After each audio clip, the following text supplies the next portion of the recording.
Welcome back. Party രണ്ടു വഴിക്കോ എന്നുള്ളതാണ് ചോദ്യം. ആന്റോ ഗസ്റ്റൺ, ഞാൻ വിചാരിക്കുന്നത് 10 വർഷം അധികാരത്തിലിരുന്ന ഒരു പാർട്ടി പ്രതിപക്ഷത്ത് വരുമ്പോഴുണ്ടാകുന്ന ഒരു ആലസ്യം പാർട്ടിക്കുണ്ട് എന്നതിനപ്പുറം വേറെ വലിയ രീതിയിലൊരു പ്രശ്നമൊന്നും പാർട്ടിയിൽ ഞാൻ കാണുന്നില്ല. കാരണം എല്ലാ കാലത്തും പറയുന്നുണ്ടല്ലോ, സർക്കാർ ഹണിമൂൺ പീരീഡിലാണ്, ഹണിമൂൺ പീരീഡ് കഴിഞ്ഞ് പുറത്ത് വരുമ്പോഴത്തേക്കുമുള്ള സമരം മതിയല്ലോ എന്നുള്ള രീതിയിലാണ് പല നേതാക്കന്മാരും പ്രതികരിച്ചുകൊണ്ടിരിക്കുന്നത്. ഇപ്പോൾ നമ്മളൊരു ബൈറ്റിന് വരെ ഒരു നേതാക്കന്മാരെ സമീപിച്ചു കഴിഞ്ഞാൽ അതാരെങ്കിലും പറയും എന്നുള്ളൊരു ഇതാണ്. പല നേതാക്കന്മാരും ടൂറിലാണ്. ഞാൻ പല നേതാക്കന്മാരും ഫുട്ബോൾ കളി കാണാനും മറ്റു സംവിധാനത്തിലൊക്കെ പോയിട്ടുള്ളത്. പല ആൾക്കാരും ടൂറിലാണ്. അപ്പോൾ അവർ സത്യം പറഞ്ഞാൽ 10 വർഷം അധികാരത്തിൽ ഇരുന്നതിന് ശേഷം പ്രതിപക്ഷത്ത് എത്തി ഒന്ന് സെറ്റായി വരുന്നതേ ഉള്ളൂ. അതിൻ്റെതായ കാര്യമുണ്ട്. പക്ഷേ ചില നേതാക്കന്മാർ എന്ത് ചെയ്യുന്നു, കുറച്ച് അഗ്രസീവാണ്. അവരെ സംബന്ധിച്ചിടത്തോളം നാളെ രാവിലെ സർക്കാർ അധികാരത്തിൽ വരുന്നു, അത് അവരവിടെ വലിയ കൊള്ള നടത്തുന്നു, അവർക്കെതിരെ ശക്തമായ നിലപാട് സ്വീകരിക്കണം, ഇങ്ങനെ പോയാൽ പാർട്ടി ശരിയാകത്തില്ല എന്നുള്ള നിലയിൽ സംസാരിക്കുന്ന പല നേതാക്കന്മാരുമുണ്ട്. പക്ഷേ അണികളെ സംബന്ധിച്ചിടത്തോളം ഏകദേശം 80 ലക്ഷത്തിലധികം കഴിഞ്ഞ പ്രാവശ്യം വോട്ട് ചെയ്താണല്ലോ. ഈ നിയമസഭാ ഇലക്ഷൻ 82 ലക്ഷത്തോളം ആൾക്കാർ CPM വോട്ട് ചെയ്തതാണ്. അവരെ സംബന്ധിച്ചിടത്തോളം എന്താ ഈ പ്രതിപക്ഷത്തിരിക്കുന്ന CPM അല്ലെങ്കിൽ ഇടതുപക്ഷം ഇങ്ങനെ ചെയ്യുന്നത്, അവർക്കൊരു നേതൃത്വ സ്വഭാവം ഇല്ലാതാവുന്നുണ്ടോ എന്നുള്ളൊരു ചിന്ത അണികളെ സംബന്ധിച്ചിടത്തോളം വലിയ രീതിയിൽ ഉണ്ടായിട്ടുണ്ട് എന്നുള്ളതാണ് അതിന്. അപ്പോൾ അതിൻ്റെ പ്രതിഫലനം ചില നേതാക്കന്മാരിൽ നിന്ന് ഇങ്ങനെ പുറത്തേക്ക് വരുന്നു. ഇതങ്ങനെ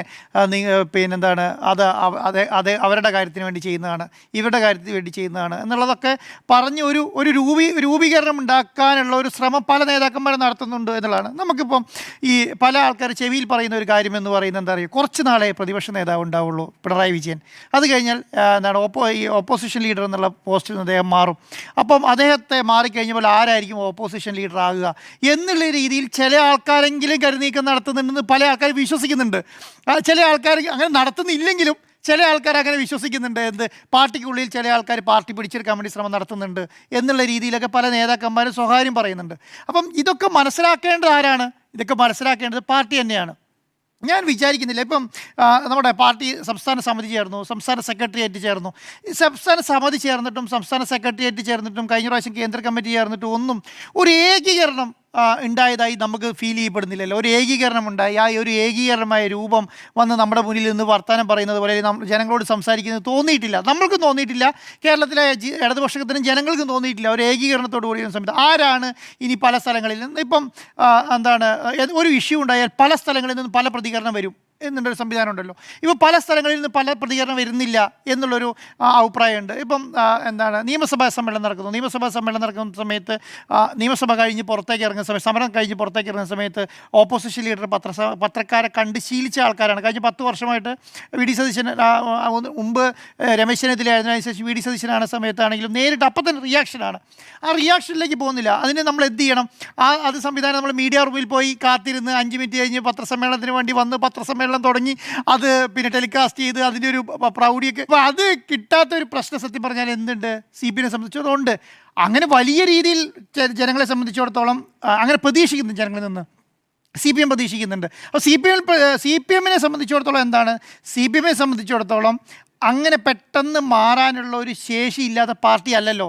നമ്മളിപ്പോൾ രാജീവിനെ പോലെ, രാജേഷിനെ പോലെ, സ്വരാജിനെ പോലെ, ബിട്ടാസിനെ പോലെ ഒരു വലിയ നേതൃനിരയുണ്ട്, റഹീമിനെ പോലെ വലിയ നേതൃനിരയുണ്ട്. അവരെ എന്തുകൊണ്ട് നമ്മൾ പുറത്ത് കാണുന്നില്ല? ഈ പുറത്ത് കാണുന്നത് അവർ പെട്ടെന്ന് വന്ന് ബാലഗോപാലിനെ പോലെയുള്ള ആൾക്കാർക്ക് പെട്ടെന്ന് വന്ന് പുറത്തുനിന്ന് ഒരു ബൈറ്റ് കൊടുക്കുന്നില്ല, പുറത്തുനിന്ന് ആൾക്കൂട്ടങ്ങൾ കാണുന്നില്ല എന്നുള്ളതാണ്. അപ്പോൾ ഇതൊക്കെ നമ്മൾ പ്രതീക്ഷിക്കുന്നത്, CPM നിന്ന് പ്രതീക്ഷിക്കുന്നത്. ഇപ്പോൾ സത്യം പറഞ്ഞാൽ വയനാട്ടിൽ ദുരന്തം ഉണ്ടായി. വയനാട്ടിൽ ദുരന്തം ഉണ്ടാകുമ്പോൾ കേരളത്തിലെ CPM നേതാക്കന്മാരെല്ലാം പെട്ടെന്ന് അവിടെ എത്തി ഒരു വലിയ രീതിയിലുള്ളൊരു സംവിധാനം അവിടെ കാണേണ്ടതായിരുന്നു. നമ്മൾ കണ്ടില്ല. നമ്മൾ എവിടെ വരെ വെയിറ്റ് ചെയ്തു? നമ്മൾ 2 ദിവസം കഴിഞ്ഞിട്ട് പിണറായി വിജയനും ME ഗോവിന്ദനും മാഷും കൂടെ അവിടെ എത്തുന്നത് വരെ നമ്മൾ വെയിറ്റ് ചെയ്തു എന്നുള്ളതാണ്. CPM അങ്ങനെയല്ലല്ലോ സത്യം പറഞ്ഞാൽ ഉണ്ടാവുക. സത്യം പറഞ്ഞാൽ അവിടെ വന്ന് അവിടുത്തെ കാര്യങ്ങൾ സ്പോട്ടിൽ നിന്ന് പറയും, അങ്ങനെയല്ലേ? സ്പോട്ടിൽ നിന്ന് പെട്ടെന്ന് റിയാക്ട് ചെയ്യുമ്പോൾ എന്താണ് ആ റിയാക്ഷൻ ജനങ്ങൾക്ക് ഇതൊരു പ്രതിപക്ഷം അങ്ങനെ നിന്ന് പ്രവർത്തിക്കുന്നു എന്നുള്ളൊരു ഫീല് വരുത്തും. ആ ഫീലിൻ്റെ സ്പീഡ് കുറവുണ്ടല്ലോ. ആ 2 ദിവസം എടുത്ത ഗ്യാപ്പ്, ആ 2 ദിവസം എടുക്കുന്ന ഗ്യാപ്പ് വലിയ പ്രശ്നമാണ്. അപ്പോൾ ഇപ്പം നമ്മളെ സംബന്ധിച്ചിടത്തോളം വിഴിഞ്ഞം തുറമുഖത്തിൽ വലിയ രീതിയിൽ ആരോപണം ഉന്നയിച്ചിട്ട് മുഖ്യമന്ത്രിയുടെ പത്രസമ്മേളനത്തിന് ശേഷം മുഖ്യമന്ത്രി എനിക്ക് നടന്ന കാര്യങ്ങൾക്ക് മുഴുവൻ മറുപടി പറഞ്ഞ് അദ്ദേഹം പോയി. അതിനുശേഷം CPM എന്ത് റിയാക്ഷനാണ് കാര്യമായിട്ട് പുറത്തു വന്നേ? ഒരു റിയാക്ഷൻ അതിന് മറുപടി പറഞ്ഞില്ല. ഇത് നമ്മുടെ ടാക്സ് വർദ്ധിപ്പിച്ചതുമായി ബന്ധപ്പെട്ട കാര്യത്തിൻ്റെ അകത്ത് വലിയ അഴിമതി ആരോപണം ഉന്നയിച്ചു CPM, ഇടതുപക്ഷം ഉന്നയിച്ചു. അതിനുശേഷം അതിനും മുഖ്യമന്ത്രി വന്ന് മറുപടി പറഞ്ഞു. അതിനുശേഷം മറുപടിയാണ് CPMൻ്റെ? ഇതിങ്ങനെയാണ് ചെയ്യുന്നത്, ഞങ്ങൾ സമരത്തിലേക്ക് കടക്കും, ഇതിങ്ങനെയല്ല, കേരളത്തിൽ അങ്ങനെ മദ്യം ഒഴുക്കാൻ സമ്മതിക്കത്തില്ല, ഇതൊക്കെ പറഞ്ഞല്ലോ, ഇതൊക്കെ പറയുമായിരുന്നല്ലോ. അവരുടെ കോൺഗ്രസിൽ നിന്ന് VM സുധീരൻ പറഞ്ഞത്രയും പോലും കോൺഗ്രസ് അത് നമ്മുടെ MP രാജേഷ് പറഞ്ഞതിന് ശേഷം പറയാൻ കഴിഞ്ഞിട്ടില്ല എന്നുള്ളതാണ്. അപ്പോൾ MP രാജേഷ് മാത്രമാണ് സത്യം പറഞ്ഞാൽ കാര്യങ്ങൾ മനസ്സിലാകുന്ന രീതിയിൽ 2-3 പത്രസമ്മേളനം നടത്തി അതിന് മറുപടി പറയും. പിന്നെ കുറച്ച് ഭാഗത്ത് ബാലഗോപാലൻ പറഞ്ഞതിനൊക്കെ അപ്പുറം കാര്യമായി മുന്നോട്ട് പോകാൻ കഴിഞ്ഞിട്ടില്ല എന്നുള്ളതാണ്. അപ്പോൾ ഇങ്ങനെയുള്ള കാര്യങ്ങളിൽ ജനങ്ങൾ കുറച്ചും കൂടെ CPM നിന്ന് പ്രതീക്ഷിക്കുന്നുണ്ട്. അതിനുയർത്ത് വളരാൻ ആ സ്പീഡ് CPM നഷ്ടപ്പെട്ടിട്ടുണ്ടോ എന്നുള്ളൊരു വലിയ ആശങ്ക കേരളത്തെ സംബന്ധിച്ച്, ജനങ്ങളെ സംബന്ധിച്ചുകൊണ്ട്, CPM സംബന്ധിച്ചിടത്തോളം ഉണ്ട്. ജില്ലാ കമ്മിറ്റികൾക്ക് വരെ ഉണ്ട് കേട്ടോ. ജില്ലാ കമ്മിറ്റികളിൽ വരെ സംഭവിക്കുന്ന ഇതാണ്. അപ്പം ഇതിന് നേതാക്കന്മാർ കണ്ടെത്തുന്ന ഒരു വലിയ ഒരു മറുപടി എന്ന് പറയുന്നത് അയ്യോ അത് സർക്കാർ അധികാരത്തിൽ കയറിയിട്ട് 60 ദിവസമായിട്ടുള്ളൂ, 45 ദിവസമായിട്ടുള്ളൂ എന്നൊക്കെയാണ്. പക്ഷേ ജനങ്ങളെ സംബന്ധിച്ചിടത്തോളം അങ്ങനെയല്ലാന്ന്. ജനങ്ങളെ സംബന്ധിച്ചിടത്തോളം കഴിഞ്ഞ ഇലക്ഷൻ കഴിഞ്ഞിട്ട് 4ാമത്തെ മാസം കഴിയാൻ പോവുകയാണ്. ഇലക്ഷൻ കഴിഞ്ഞിട്ട് CPM അധികാരത്തിൽ നിന്ന് മാറിയിട്ട് 4ാമത്തെ മാസം 5ാമത്തെ മാസം തുടങ്ങാൻ പോവുകയാണ്. ഈ 5 മാസം തുടങ്ങിയിട്ട് CPM അനങ്ങിയിട്ടില്ല എന്നുള്ളതാണ്. അപ്പോൾ എവിടേക്കാണ് വിരൽ ചൂണ്ടപ്പെടുക? പിണറായി വിജയൻ ഈ പ്രതിപക്ഷത്ത് നിന്ന് പെർഫോം ചെയ്യാൻ കഴിയുന്നില്ല എന്നുള്ള രീതിയിൽ ഏകോപിപ്പിക്കാനുള്ളൊരു ശ്രമം ആര് നടത്തും? ഭരണപക്ഷം നടത്തും. അത് ഭരണപക്ഷത്തിൻ്റെ ജോലിയാണ്. ഭരണപക്ഷത്തെ സംബന്ധിച്ചിടത്തോളം അവർക്കെതിരെ വരുന്ന അമ്പുകളെല്ലാം തടഞ്ഞ ഉത്തരവാദിത്വം അവരെ സംബന്ധിച്ചിടത്തോളമാണ്. മാധ്യമപ്രവർത്തകരോട് കേരളത്തിലെ മുഖ്യമന്ത്രി എന്താണ് ചോദിക്കുന്നത്? നിങ്ങൾക്ക് ചോദ്യമില്ലേ എന്ന് ചോദിച്ചാൽ കേരളത്തിലെ മാധ്യമപ്രവർത്തകർക്ക് ചോദ്യം ഇല്ലാത്തതുകൊണ്ടാണോ ചോദിക്കാതിരിക്കുന്നത്? കാരണം മാധ്യമപ്രവർത്തകർക്ക് ചോദിക്കുന്നതിനൊരു പരിധിയുണ്ട്, ഇല്ലേ? ചോദിക്കുന്നൊരു പരിധിയുണ്ട്. ആര് ചോദിക്കുന്ന ചോദ്യം? പ്രതിപക്ഷം ചോദിക്കുന്ന ചോദ്യങ്ങളെ ഏറ്റു ചോദിക്കുകയോ അല്ലെങ്കിൽ അതിനനുസരിച്ചുള്ള കാര്യങ്ങൾ പ്രതിപക്ഷത്തിന് വേണ്ടിയിട്ട് ചോദിക്കുകയോ ചെയ്യാനല്ലേ മാധ്യമങ്ങൾക്ക് പറ്റുള്ളൂ, അല്ലേ? എല്ലാ കാലത്തും പ്രതിപക്ഷ നേതാവാണ്. നിങ്ങൾക്ക് ചോദ്യം ഇല്ലേന്ന് ചോദിച്ചാൽ ആ മാധ്യമത്തിൻ്റെ ആളെ വിളിച്ചു, നിങ്ങൾക്ക് ചോദ്യമില്ല, നിങ്ങളുടെ മാധ്യമ സ്ഥാപനത്തിൻ്റെ ഉദ്ദേശം ഇതാണ്, നിങ്ങളുടെ മാധ്യമ സ്ഥാപനം എങ്ങനെയാണ് ഉദ്ദേശിക്കുന്നത് എന്ന് പറഞ്ഞാൽ അതോടുകൂടി ആ മാധ്യമത്തിൻ്റെ അടയുന്ന അവസ്ഥയിലേക്ക് വരികയാണ്. അതിനെ ഏറ്റുപിടിക്കേണ്ട ആളാരാണ്? അതിനെ ഏറ്റുപിടിക്കേണ്ടത് കേരളത്തിലെ പ്രതിപക്ഷമാണ്. അതിനെ ഏറ്റുപിടിക്കാൻ കേരളത്തിലെ പ്രതിപക്ഷത്തെ കാണുന്നില്ല. അപ്പം ഞാൻ പറയുമ്പോൾ 4-5 ദിവസമായിട്ട് ദേശാഭിമാനിയെ വലിയ രീതിയിൽ അറ്റാക്ക് ചെയ്യുന്നുണ്ട്. ദേശാഭിമാനിക്ക് വേണ്ടി പോലും പറയാൻ CPM ആളില്ല എന്നുള്ളതാണ്. ദേശാഭിമാനിക്ക് വേണ്ടി പോലും പറയാൻ CPM ആളില്ല. ദേശാഭിമാനിയുടെ മാധ്യമപ്രവർത്തകർക്ക് വേണ്ടി പറയാൻ CPM ആളില്ല എന്നുള്ള രീതിയിലേക്ക് വരുമ്പോൾ ചർച്ചയിൽ ആളെ കിട്ടുന്നില്ല. നിങ്ങൾ കേരളത്തിലെ മാധ്യമ സ്ഥാപനങ്ങൾ എടുത്ത് നോക്കിക്കോളൂ. 7 മണിക്കും 8 മണിക്കും കേരളത്തിലെ ഏകദേശം 8 മാധ്യമ സ്ഥാപനങ്ങൾ ചർച്ച നടക്കുന്നുണ്ടല്ലോ. എത്ര മാധ്യമ സ്ഥാപനങ്ങളിൽ CPM അണികൾ പോയി വക്താക്കൾ പോയിട്ട് ചർച്ചയ്ക്ക് ഇരിക്കുന്നുണ്ട്? നിങ്ങൾക്ക് പുതിയ ഒരു ചേഞ്ച് ഫീൽ ചെയ്യുന്നുണ്ടോ? ആ ചേഞ്ച് എവിടെ നിന്നാണ് ഫീൽ ചെയ്യേണ്ടത്? അത് സംസ്ഥാന സെക്രട്ടേറിയറ്റും സംസ്ഥാന സമിതിയൊക്കെ കൂടി ഈ പുതിയ ആൾക്കാർ ചർച്ചയിലേക്ക് പോകണം, ചർച്ചയിൽ പങ്കെടുക്കണം, നമ്മുടെ നിലപാടുകൾ കൃത്യം പറയുന്ന ഒരു സംവിധാനം ഉണ്ടാക്കണ്ടേ? കാരണം കേരളത്തിൽ നിന്ന് എത്ര പേരാണ് കഴിഞ്ഞ 5 വർഷവും അതിന് മുൻപത്തുള്ള 5 വർഷത്തോടും കൂടി ഏകദേശം 45 മുൻ മന്ത്രിമാർ പുറത്തിറങ്ങി നിൽക്കുകയാണ്, ഇല്ലേ? അവരെ പോലും ചർച്ചയ്ക്ക് കിട്ടുന്നില്ലല്ലോ. പ്രധാനപ്പെട്ട MP-മാർ, MLA-മാർ എല്ലാം MLA സ്ഥാനം ഇപ്പോൾ തോൽവിക്ക് ശേഷം ഏകദേശം 100-100ഓളം നേതാക്കന്മാർ പുറത്ത് നിൽക്കുകയല്ലേ. ഇവരെ പോലും ചർച്ചയ്ക്ക് കിട്ടുന്നില്ലല്ലോ. ഇവരൊക്കെ എവിടെ പോയി? ഇവരൊക്കെ എങ്ങനെയാണ് പ്രവർത്തിക്കേണ്ടത്? ഏത് രീതിയിലാണ് പ്രവർത്തിക്കേണ്ടത്? ഇതൊക്കെ ആരാ പറഞ്ഞു കൊടുക്കേണ്ടത്? ഇത് സംസ്ഥാന സമിതി, സംസ്ഥാന സെക്രട്ടറിയും കൂടി ഇതിന് രൂപം ഉണ്ടാക്കണ്ടേ? ഒരു യോഗം പോലും അതിനുവേണ്ടി വിളിച്ചു ചേർത്തിട്ടില്ല എന്നുള്ളതാണ്. അപ്പോൾ ഇതൊന്നും മനസ്സിലാക്കാതെ ഇത് പല ചർച്ചയ്ക്ക് ആൾക്കാരെ വിളിച്ചാൽ പറയുന്നത് എങ്ങനെയാണ് പറയുന്നത്? നിങ്ങൾ നേരിട്ട് വിളിച്ചു നോക്കിക്കോളൂ എന്നാണ്. ഇത്രയും നാളും അങ്ങനെയാണോ പറഞ്ഞിട്ടുള്ളത്? നിങ്ങൾ നേരിട്ട് വിളിച്ചു നോക്കിക്കോളൂ എന്നല്ലല്ലോ പറയുക. ഈ CPM-ൻ്റെ ചർച്ചയ്ക്ക് ആളെ കിട്ടും, CPI-ൻ്റെ ചർച്ചയ്ക്ക് ആളെ കിട്ടും എന്നുള്ളതാണ്. പോട്ടെ, ഈ ഇലക്ഷൻ കഴിഞ്ഞിട്ട് ഇപ്പോൾ എത്ര നാളായി? ഇലക്ഷൻ കഴിഞ്ഞിട്ട് ഈ LDF-ൻ്റെ യോഗം എന്താ ചേരാത്തെ? LDF-ൻ്റെ യോഗം ചേർന്നിട്ട് എങ്ങനെ ഈ പറയുന്ന ഇനി അങ്ങോട്ട് പ്രതിപക്ഷത്തിരിക്കുന്ന നമ്മൾ എങ്ങനെ മുന്നോട്ട് പോകണം എന്ന് പറയുന്നത്? ഇപ്പം ഞാൻ പറയാം, CPI-നെ CPM-നെയും വിടുള്ളൂ. ഈ കേരള കോൺഗ്രസ് പോലത്തെ പാർട്ടികളില്ലേ, ചെറിയ പാർട്ടികളില്ലേ, അവരെ ആരാണ് സംരക്ഷിച്ച് നിർത്തേണ്ടത്? അവരെ സംരക്ഷിച്ച് നിർത്തേണ്ട ഒരു ഉത്തരവാദിത്വം എന്ന് പറയുന്നത് CPM-നെ സംബന്ധിച്ചിടത്തോളം വലിയ ഉത്തരവാദിത്വമുണ്ട്. വളരെ ഏകദേശം 13-12 ചെറിയ പാർട്ടികളുണ്ട് ഈ CPM-ൻ്റെ അടുത്ത്. പക്ഷേ LDF-ൽ അതാണ് LDF എന്ന് പറയുന്നത്. അവരെ ആര് സംരക്ഷിച്ച് നിർത്തും? അവരുടെ കയ്യിൽ അധികാരമുണ്ടോ? അവരുടെ കയ്യിൽ പണമുണ്ടോ? അവരുടെ നേതാക്കന്മാർ ആരുടെ സംരക്ഷണത്തിൽ നിൽക്കൂ? ഇവരിൽ ഒന്നുമില്ലല്ലോ. പ്രതിപക്ഷത്ത് നിൽക്കുന്ന പ്രതിപക്ഷ പാർട്ടിയായിട്ടുള്ള CPM അവരെയൊക്കെ സംരക്ഷിച്ച് നിർത്തി അവരെ ഒരു കിടക്കയിൽ കൊണ്ടുവന്നിട്ട് അവരെ എല്ലാ കാര്യത്തിലും ഇറക്കാനുള്ള സംവിധാനം CPM അല്ല നടത്തേണ്ടത്. ഇതൊക്കെ എപ്പം നടപ്പിലാക്കാൻ കഴിയും? ഏത് രീതിയിൽ നടപ്പിലാക്കാൻ കഴിയും? ഇതിനുവേണ്ടി ഒരു യോഗം ചേരുന്നുണ്ടോ? ഇതിനുവേണ്ടി ഒരു മീറ്റിംഗ് വിളിക്കുന്നുണ്ടോ? ആരാണ് മീറ്റിംഗ് വിളിക്കുക? ഏത് രീതിയിലാണ് മീറ്റിംഗ് വിളിക്കുക? ഇതൊന്നും പറയുന്നില്ല. പക്ഷേ അപ്പോൾ അതിനകത്തൊരു പ്രശ്നം ഉണ്ടായിരുന്നു സാറേ.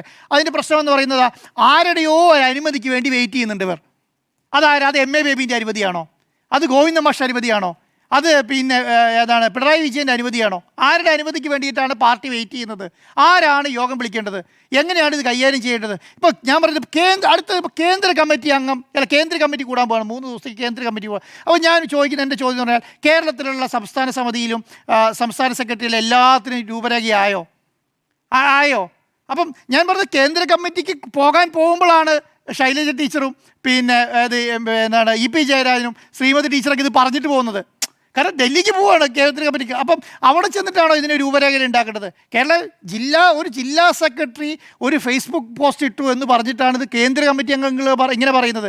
ഒരു ജില്ലാ സെക്രട്ടറി അതിന് മേലെ ആര് പറഞ്ഞു കഴിഞ്ഞു? അതിന് മേലെ ഗോവിന്ദ മാഷ് സംസ്ഥാന സെക്രട്ടറി പറഞ്ഞു കഴിഞ്ഞു. അതിന് മേലെ കേന്ദ്ര കമ്മിറ്റി ഉണ്ട് അല്ലേ? അപ്പോൾ ഒരു ജില്ലാ സെക്രട്ടറിക്കുള്ള മറുപടിയായിട്ടും അല്ലെങ്കിൽ ജില്ലാ സെക്രട്ടറിൻ്റെ അനുമതിയോടുകൂടി അതിനെ ഏത് രീതിയിൽ കൈകാര്യം ചെയ്യണം എന്നുള്ളത് സംസ്ഥാന സെക്രട്ടറി പറഞ്ഞു കഴിഞ്ഞു. അപ്പോൾ അതിന് മേലെ പറയുകയാണ്. അപ്പോൾ പറയുമ്പോൾ എന്താണ്? അപ്പം ഞാനിങ്ങനെ സംസ്ഥാന കമ്മിറ്റിക്ക് എന്താണ് കേന്ദ്ര കമ്മിറ്റിക്ക് പോകുന്നുണ്ട്, എന്നാൽ പിന്നെ അവിടെ ചർച്ച ചെയ്യാം, എന്നാൽ പിന്നെ അവിടെ പോയി ചർച്ച ചെയ്താൽ പോരെ? അവർക്ക് പോകുന്നതിന് മുന്നേ ഇതിവിടെ പറഞ്ഞിട്ട് പോകേണ്ട കാര്യമുണ്ടോ? അപ്പം ഒത്തൊരുമ എന്ന് പറയുന്ന സാധനം നേതാക്കന്മാർക്ക് അത്യാവശ്യമാണ്. ഈഗോയ്ക്ക് നല്ലതാണ്, ഈഗോയ്ക്കൊന്നും ഒരു പ്രശ്നമില്ല. പക്ഷേ പോലെ പാർട്ടിക്കുള്ള പ്രശ്നം എന്താ അറിയോ? ഈഗോയിൽ വളരുന്ന ഒരു പാർട്ടിയല്ല CPM. പട്ടിണിപ്പാവങ്ങൾ അവരുടെ കയ്യിലിരിക്കുന്ന പിന്നെ സംവിധാനമൊക്കെ കൊടുത്ത് 80-85 ലക്ഷം വോട്ട് കൊടുത്ത പാർട്ടിയാണിത്. ഈ പറഞ്ഞ 102 സീറ്റ് എന്താണ് 102 സീറ്റിൽ തോറ്റ സമയത്തും 85 ലക്ഷം വോട്ട് ചെയ്തിട്ടുണ്ടെന്ന് CPMൻ്റെ ഓരോ നേതാക്കന്മാർ, പഞ്ചായത്ത് മെമ്പർമാർ തുടങ്ങിയിട്ട് അങ്ങോട്ടുള്ള നേതാക്കന്മാർ ഇപ്പോൾ തോറ്റ് മന്ത്രിസ്ഥാനമൊക്കെ പോയിരിക്കുന്നവരും MLA സ്ഥാനം പോയിരിക്കുന്നതൊക്കെ മനസ്സിലാക്കണം. നിങ്ങൾക്കൊക്കെ കഴിഞ്ഞ 10 വർഷം വോട്ട് തന്ന ആൾക്കാരാണ്. അവരെ പുച്ഛിക്കുന്ന രീതിയിൽ ഈ പറയുന്ന സംവിധാനമായിട്ട് പോകരുത് എന്നുള്ളതാണ്. ഒറ്റ കാര്യത്തോട് പറഞ്ഞ് അവസാനിപ്പിക്കാൻ സാറേ, ഈ 75 വയസ്സിൻ്റെ തീരുമാനം ഇനിയെങ്കിലും നാളെ കേന്ദ്ര കമ്മിറ്റി ചേരുന്നുണ്ടല്ലോ, 75 വയസ്സായ ആൾക്കാരുടെയൊക്കെ ജീവിതം അവസാനിച്ചു എന്ന് ഉള്ള അവസ്ഥയിലാണ് CPM ഇപ്പോൾ വിചാരിച്ചിരിക്കുന്നത്. അത് 75 കഴിഞ്ഞ് 80 കഴിഞ്ഞ ജി സുധാകരൻ MLA ആയിട്ട് അവിടെ ഇരിക്കുന്നുണ്ട്. പിന്നെ കണ്ണൂരിൽ പിന്നെ TK ഗോവിന്ദനും കുഞ്ഞികൃഷ്ണനൊക്കെ MLA മാരായിരിക്കുന്നുണ്ട്. ഈ 75 വയസ്സുകാരുടെ കഴിഞ്ഞവരുടെയൊക്കെ ജീവിതം അവസാനിച്ചു എന്നുള്ള ബോധത്തിൽ നിന്ന് CPM ഇനിയെങ്കിലും ഈ കേന്ദ്ര കമ്മിറ്റി ഒരു തീരുമാനം ഉണ്ടാക്കിയാൽ ബാക്കി അത് 4 പേര് പറഞ്ഞാൽ ഒരു ബൈക്ക് കൊണ്ട് ഒരു നേതാവിൻ്റെ അടുത്ത് ചെല്ലുന്ന സമയത്ത് അദ്ദേഹം പറഞ്ഞാൽ ഒരു വാല്യൂ ഉണ്ട് എന്ന് വിചാരിക്കുന്ന ആൾക്കാർക്കൊക്കെ 75-80 ആയി അല്ലേ? അവരെയൊക്കെ ഒരു വാല്യൂ കൊടുത്ത് അവർക്ക്, കാരണം 75 വർഷം പാർട്ടിക്ക് വേണ്ടി ജീവിച്ചല്ലോ, ഇനി ഒരു 10 വർഷം 15 വർഷം പാർട്ടിക്ക് വേണ്ടി ജീവിച്ചാൽ അത് വലിയ അപരാധമായി മാറും എന്നുള്ള ചിന്തയിൽ നിന്നെങ്കിലും CPM ഈ കേന്ദ്ര കമ്മിറ്റി അറിയുമ്പോൾ തീരുമാനം എടുക്കുന്നതാണ് ഞാൻ വിചാരിക്കുന്നത്.